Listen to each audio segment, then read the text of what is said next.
Assalamualaikum warahmatullahi wabarakatuh.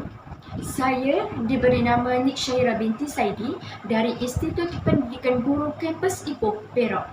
Pada perbicaraan hari ini, saya akan menyampaikan gambaran surah Al-Qiyamah. A'udzubillahi minasyaitonirrajim. Bismillahirrahmanirrahim. La uqsimu biyaumil qiyamah ولا أقسم بالنفس اللوامة أيحسب الإنسان أن لن نجمع عظامه بل قادرين على أن نسوي بنانه بل يريد الإنسان ليفجر أمامه. Yang bermaksud, aku bersumpah dengan hari kiamat dan aku bersumpah dengan nafsul lawwamah bahawa kamu akan dibangkitkan sesudah mati. Patutkah manusia yang kafir menyangka bahawa kami tidak akan dapat mengumpulkan tulang-tulangnya dan menghidupkannya semula? Bukan sebagaimana yang disangka itu, bahkan kami berkuasa menyusun dengan sempurna segala tulang jarinya, tulang yang lebih halus dari yang lain. Kebenaran itu bukan tidak ada buktinya. Bahkan manusia yang ingkar sentiasa hendak meneruskan perbuatan kufur dan maksiat di sepanjang hayatnya sehingga ia tidak mengakui adanya hari kiamat. Dalam Al-Quran pada surah Al-Qiyamah, Allah telah menggambarkan kepada kita sedikit gambaran tentang saat berlakunya suatu yang pasti, sama ada kiamat kecil maupun kiamat besar. Kiamat sesuatu yang pasti. Allah Subhanahu Wa Taala telah bersumpah demi hari kiamat bahawa semua manusia akan dibangkitkan semula, kemudian akan dihidupkan kembali setelah mati. Ramai manusia menyangka bahawa Allah tidak mampu untuk mengumpulkan kembali tulang-tulang yang telah rebut menjadi tanah semenjak zaman Nabi Adam sehingga hari akhirat.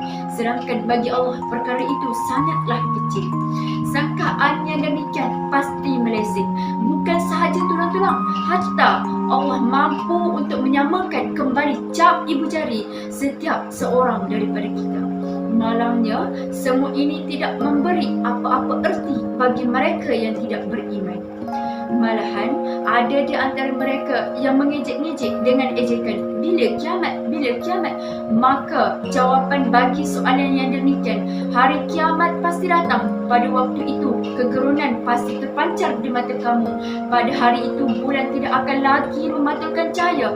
Pada saat itu, matahari dan bulan akan menghentam sesama sendiri. Bahkan seluruh planet akan berantakan. Pada ketika itu, mereka yang kufur berlari mencari tempat perlindungan, sia-sia saja. Kemana lagi nak melarikan diri? Kini telah sampai hari di mana tiada lagi hari perlindungan. Segala yang berlaku pada hari itu pasti akan berlaku seperti mana yang Allah kehendaki. Pada hari itu, segala amalan kita di dunia akan dibentangkan kembali, yang baik dan yang buruk. Lidah yang boleh berkata-kata dikunci rapat, yang akan menjadi saksi kita pada waktu itu adalah anggota tubuh badan kita sendiri. Amalan kita lah yang menjadi peguam bela kepada diri kita. Oleh itu, dengarkan baik-baik yang Allah turunkan di dalam Al-Quran. Dialah Tuhan yang menjadikan Al-Quran, dialah yang menjadikannya untuk dihafal dan dibaca. Bacalah Al-Quran secara bertajwid seperti mana ia diturunkan oleh Jibril dan dibacakan kepada Nabi Muhammad, dan terserah kepada Allah segala huraiannya dan penjelasannya. Walaupun begitu, masih ramai manusia yang masih alpa, sentiasa sibuk mencari kesenangan dunia yang tidak lain melainkan hanya tipu daya. Masih ramai yang lalai, mereka lupa untuk mengumpulkan bekalan pahala untuk menuju ke suatu hari yang tiada penghujungnya, yakni hari akhirat. Di sana nanti, wajah orang beriman akan berseri-seri dipenuhi cahaya. Mereka sangat gembira dengan bertemu Allah, Tuhan yang menciptakan mereka. Sedangkan pada hari itu, orang kafir akan berada dalam kesedihan. Wajah mereka akan muram lagi hodoh. Ini kerana mereka sudah mengetahui pasti apa yang mereka bakal temui. Mahu tidak mahu, mereka akan menjalani siksaan azab yang pasti pedih lagi membinasakan. Oleh itu, sedarlah wahai manusia, jangan melebihkan dunia mengatasi akhirat. Ambillah pengajaran dari orang yang sedang berada di sakaratul maut. Bila roh mereka sedang ditarik sampai kerongkong, saat itu ramai yang datang berziarah akan berusaha membaca doa agar hari itu bukan hari terakhirnya. Hanya mereka yang menghadapi saat kematian itu tahu bahawa inilah waktunya, inilah saatnya nyawa dan badan akan terpisah. Perpisahan yang selama ini hanya didengar kini akan berlaku dalam beberapa detik sahaja lagi. Sakitnya bukan kepalang, rasa pedihnya tidak terteri. Dahsyatnya kematian itu hanya Allah yang Maha mengetahui. Pada hari kiamat kelak, hanya Allah sebagai penghitung, hanya Allah sebagai pengadil, hanya Allah sebagai hakim.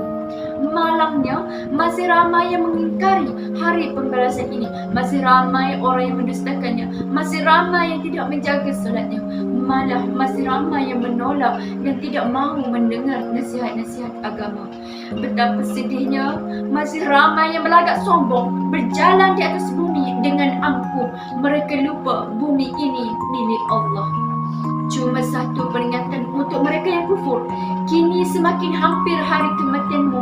Sudah dekat saat kebinasaanmu. Sudah dekat, sudah hampir. Oleh itu, tiada yang layak lebih untukmu selain api neraka yang Allah sediakan sebagai balasan dan hukuman. Jangan sesekali manusia menyangka mereka akan terlepas begitu saja tanpa perlu bertanggungjawab di atas setiap apa yang dilakukan dunia. Jangan ingat boleh cuci tangan begitu sahaja. Ada yang dilahirkan sebagai lelaki, ada yang dijadikan sebagai wanita. Bukankah semua ini bukti bahawa Allah mampu menghidupkan yang mati dan mematikan yang hidup? Tanpa syak lagi, dialah Allah yang Maha berkuasa. Sekian itu sahaja. Wabillahi taufiq wal hidayah. Assalamualaikum warahmatullahi wabarakatuh.